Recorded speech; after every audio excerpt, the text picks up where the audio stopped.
बिस्मिल्लाहिर्रहमानिर्रहीम। अस्सलाम वालेकुम। कैसे हैं आप सब? माशाल्लाह से आप जानते हैं कि दूसरा अशरा शुरू हो चुका हुआ है, तो 11वें रोज़े से लेके 20वें रोज़े तक दूसरे अशरे के मग़फ़िरत की दुआ सुबह शाम 100 मरतबा पढ़ी जाती है। तो व्यूअर्स जो चैनल पे न्यू हैं तो मेरी उनसे यही रिक्वेस्ट होगी कि प्लीज़ वीडियो को पहले फुल वॉच कर ले। अगर फुल वॉच नहीं कर सकते तो 1-2 मिनट लाजमी तौर पे वॉच करके उसके बाद चैनल को सब्सक्राइब कर दें। बेल आइकन और ऑल को लाजमी तौर पे प्रेस करें ताकि माह रमज़ान के पूरे वज़ाइफ आपके साथ शेयर किए जा सकें। तो अब आते हैं 12वें रोज़े के वज़ाइफ की तरफ। ये भी वज़ाइफ बहुत ज़्यादा नहीं है, ना ही बहुत बड़ी बड़ी सूरतें हैं। तो आइए आपके साथ 12वें रोज़े के वज़ाइफ शेयर करती हूँ। नमाज फ़जर अदा करनी है। नमाज फ़जर अदा करने के बाद दुआए रिज़्क़ 40 मरतबा पढ़ी जाएगी। तो ये इसका तर्जुमा आप देखें कि अल्लाह अपने बंदों पर कितना मेहरबान है। तो रिज़्क़ की फरागी और रिज़्क़ की तंगी, ये सारे इख्तियारात सिर्फ अल्लाह ताला के पास हैं। जिसको चाहता है कम रिज़्क़ अता करता है, जिसको चाहता है ज़्यादा रिज़्क़ अता करता है। तो ये सारी कुव्वतें सिर्फ अल्लाह की हैं। तो ये दुआ आपने लाजमी पढ़नी है। इस दुआ के तो खैर अल्लाह पाक हम सब के रिज़्क़ के हलाल में इजाफ़ा करे, अपने भरे ख़जानों में से हमें अता करे। किसी इंसान को किसी दूसरे का अल्लाह पाक मोहताज ना करे। आमीन सुम्मा आमीन। तो उसके बाद है नमाज ज़ोहर। नमाज ज़ोहर अदा करने के बाद अव्वल रकू सूरह बकरा, यानी कि सूरह बकरा का पहला रकू 11 मरतबा पढ़ा जाएगा। तो व्यूअर्स इस सूरत का तर्जुमा भी बहुत खूबसूरत है। इसमें अल्लाह पाक कुरान पाक के बारे में फरमाता है कि ये किताब जिसमें कुछ शक नहीं, बेशक ये किताब शक से पाक है, ला रैब है, किसी किस्म का कोई शक व शुबा नहीं है। हदायत वाली किताब है, इसके एक एक हर्फ में हदायत ही हदायत है। तो अल्लाह पाक इस सूरत में फरमाता है कि डरने वालों की रहनुमा है, जो गैब पर ईमान लाते हैं और अदाब के साथ नमाज पढ़ते हैं और जो कुछ हमने इनको अता फरमाया है इनमें से खर्च करते हैं। तो अल्लाह पाक ने जितना भी हमें रिज़्क़ हलाल अता किया है, इसके अलावा भी बहुत सारी नेमतों से नवाजा है। तो हमें चाहिए कि हम दूसरों का ख्याल रखें, अपने रिज़्क़ हलाल में से दूसरों पे खर्च करें। और अल्लाह ताला से यही दुआ है कि अल्लाह पाक हम सबको इसकी तौफीक अता फरमाए। सदका व खैरात, फतराना, जो भी अल्लाह ताला का हुक्म है, हम सबको अल्लाह पाक तौफीक अता फरमाए कि ये सब हम अदा कर सकें। तो कोशिश करनी चाहिए कि इससे पहले फतराना उन लोगों तक पहुंचाया जाए कि जिन्होंने किसी के आगे हाथ भी नहीं फैलाना होता। तो सबसे पहले तो अपने रिश्तेदारों में देखना चाहिए, अगर उनमें से नहीं है तो अपने आसपास हमसायों में देखना चाहिए, क्योंकि ये फतराना तो हमें ऐसे लोगों को अदा करना चाहिए कि जिन्होंने किसी के आगे हाथ भी नहीं फैलाना होता है, बहुत मजबूर होते हैं लोग।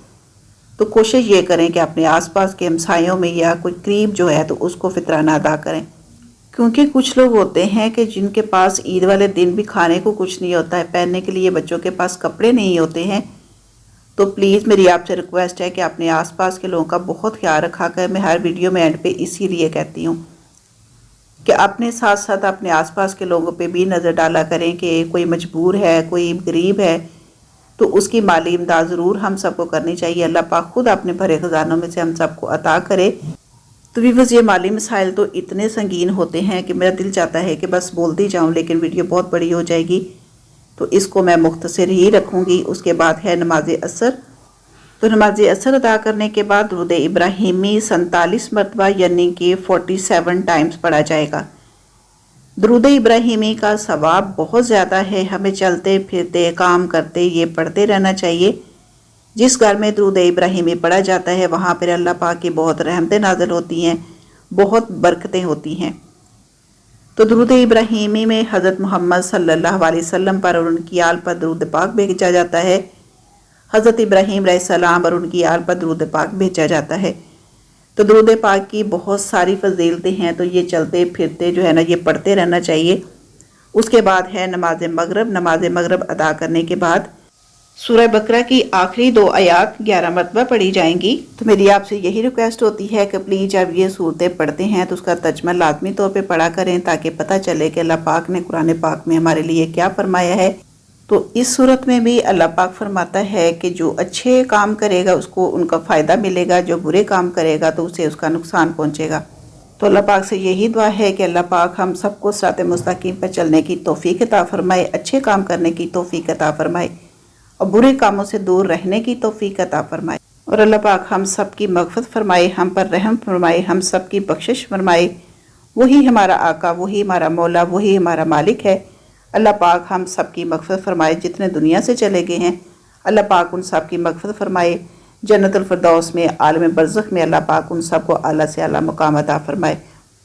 تو ویورز اس کے بعد ہے نماز عشاء۔ نماز عشاء ادا کرنے کے بعد دعائے کرب و مصیبت، دعائے کرب و غم بھی کہتے ہیں، دعائے کرب و نجات بھی کہتے ہیں، تو یہ 40 مرتبہ پڑھی جائے گی۔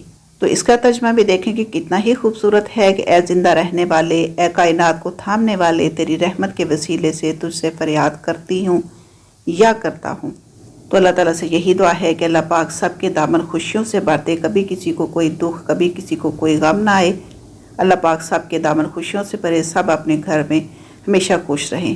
تو ویورز آج کی چھوٹی سی شیئرنگ آپ کو کیسی لگی ہے؟ اچھی لگی ہے تو پلیز اس کو لائک اور شیئر ضرور کیجیے گا۔ مجھے اپنی دعا میں بہت سارا یاد رکھیے گا، آپ اپنا بھی، اپنے گھر والوں کا، اپنے آس پاس والوں کا بہت سارا خیال رکھیے گا۔ میری طرف سے اللہ حافظ، اللہ نگہبان۔